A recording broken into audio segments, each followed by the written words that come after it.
After a decade, Hollywood actor Bokeem Woodbine is reigniting his music career through the revival of his rock band 13 Purple Dragons. What could Filipino fans expect from the group's first international concert in the country? Bokeem joins us now live in the studio from Harlem to Hollywood, Honolulu, and now Manila. Love it. How are you, Bokeem? I'm great, man. I'm great. How you doing? I'm good too. Your first trip to Manila, what were your first impressions? Oh, you know, it's interesting. Once I got off the plane, it was so hospitable instantly. And some people recognized me from like movies and stuff like that. And some people were just being polite, like naturally. And I felt like, even though it's my first time here, I was like, have I been here before? Because it was such a warm, like, familiar feeling. You know what, Bokeem? With Jesse Cambosa of DMC Productions taking care of you, oh my goodness, you will really experience Filipino hospitality in Manila. True. So true. Have you already tried some Filipino foods? Yeah. Or have you just been rehearsing for your Saturday concert? It's like, how do I pronounce it? Is it not adobo? Adobo. Is it adobo? Yes, it's adobo. Perfect. I was addicted to beef adobo for a while, and I had to step back for a minute. A lot of other things to try here, like sinigang and our summer treat, which is called halo-halo, which is a dessert. Okay, let us get into your music. Yes. All right. Why did you revive the rock band 13 Purple Dragons? Well, music is my first passion. Music was Not the first acting? thing. No, acting came second, almost by coincidence. Music was the first thing that got my attention as a young man and kind of harnessed that visceral teenage energy we all have. Yes. That needs to be focused. I focused it onto the guitar. And so that was my pursuit initially. I wanted to be in a rock band. And so when I discovered acting, or rather acting discovered me, it distracted me a little bit from my music, but I was always kind of trying to continue to do both. And I decided to put together a band, 13 Purple Dragons, many, many years ago. And then I just got frustrated and I stopped. You stopped, and you've revived it after 10 years. Absolutely. The pandemic hit and I was stuck in the house. And I just started fiddling with my guitar after I'd put it down for many, many years. I just kind of like dusted it off and started fiddling with it a little bit. Reignited the passion for music during the pandemic. It just happened during the pandemic, man. There's not a lot to do, you know? And then I started talking with some people that I know that are heavily involved with music, one of them being RZA from the Wu-Tang Clan.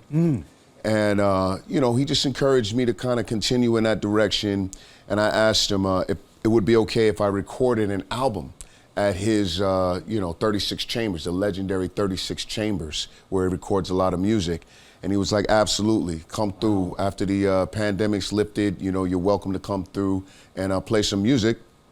And then his son, Mel, is, just an amazing musician and bass player. And so I said, would you play bass on my album? And he was, generous enough to lend his time. And then he introduced me to our drummer, Tobias. All right, I'm curious. Why did you name the band 13 Purple Dragons? You have 13 members in your band? There's only 3 of us. 3 of you. Yeah. You as the lead vocalist? I'm the lead vocalist. And the lead guitarist? Lead guitar player. We have Tobias on drums. We have Mel on bass. And they're here. And they are here. Studio. Absolutely, absolutely. The brothers are here accompanying me, and I have my back as usual. And I don't want to pigeonhole the name. What it means to other people is what it means to other people. But for me, 13 is a number of transformation. Purple to me always signifies royalty and magic, perhaps. And everybody knows what a dragon is. Absolutely. So, the fire in the dragon. So the fire in your belly really reignited to revive after a decade, the 13 Purple Dragons. After a decade. So from which range of musical genres and artists does the band get its inspiration, Bokeem? I mean, we've been compared to, of course, Sir James Marshall Hendrix, or Jimi Hendrix to most people, Black Sabbath, Nirvana, maybe the Police a little bit. It's an amalgamation of all the stuff I grew up listening to and all the things that really kept me out of trouble, but also inspired me to have my own ideas about things. It's an eclectic mix It of certainly is. musical genres put together to form the original sound of the 13 Purple Dragons. I'll buy that. Ah, you buy that. So, what kind of songs, what will be on your repertoire on August 19th? We're going to play everything on our upcoming album, which is going to be entitled Trials and Victories of the Rock and Roll Kung Fu Spaceman, and a couple of new songs as well. And I'm very inspired. We've been blessed. Jesse, who you mentioned earlier, hooked us up with a great rehearsal location. And we were just rehearsing earlier today. We sound good. I'm very confident that we're going to give the people a crowd. Everyone's looking forward to your performance this worthwhile weekend. performance. Yeah, we're very, very excited just to be here and to try to rock you guys' faces off. Yeah. And how many songs will be waxed in your new album? And will it be on vinyl? Because I'm a big vinyl fan. Or will it just be on streaming services? Well, right now we have a mini EP out right now called Star Seeds Sling Jing Jams. And if you want to go on Instagram and look up The Real Bokeem, you can find a tie-in. It's available on Apple, Spotify, every streaming service. We're going to put out 500 limited edition vinyl copies of the album. It's back, vinyls are back. It's coming back, but it'll primarily be available on all streaming services.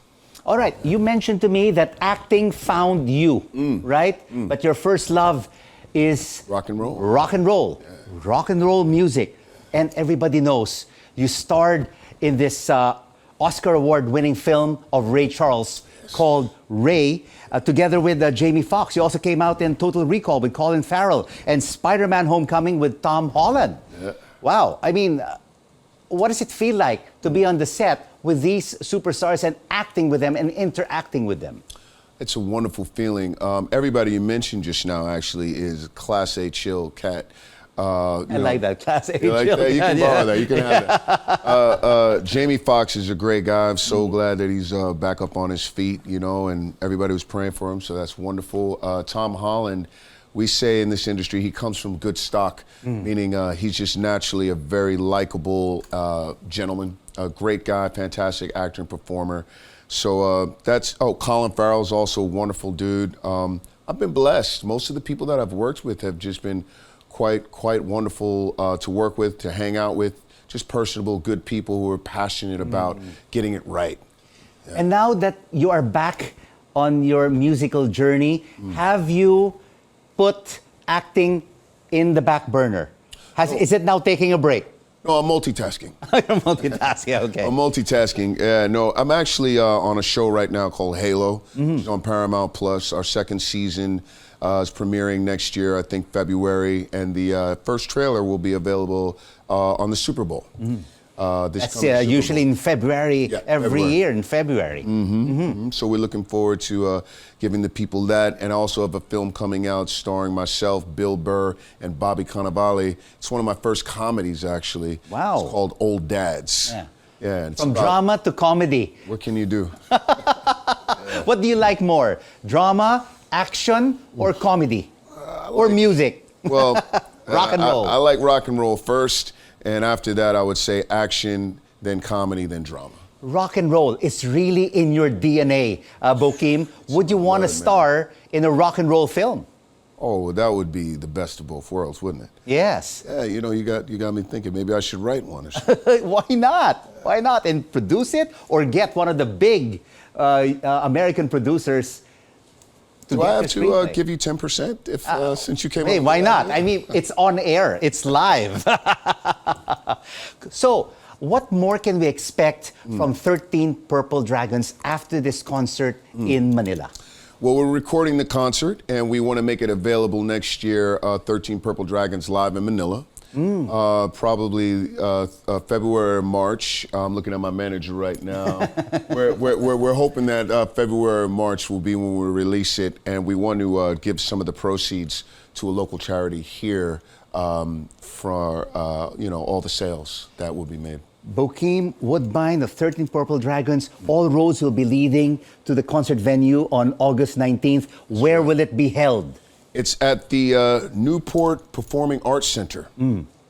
Yeah, I finally got that right. Yeah. I've been saying it wrong this whole time. But it's at the Newport Performing Arts Center, Saturday, August 19th, and we're pleased to add that Razorback and the band Franco will be opening up for us. We're very, very excited to have them involved as well. And yeah, come check it out, man. We're going to try to rock your faces off. My God, everyone will be dancing on their seats. I can't wait. To the music of 13 Purple Dragons and their lead vocalist and Hollywood actor, Bokeem Woodbine. Thank you so much. Thank you, sir. For joining us on The Final Word. It's a very good pleasure. Thank you. Hollywood actor Bokeem Woodbine joining us right here on The Final Word.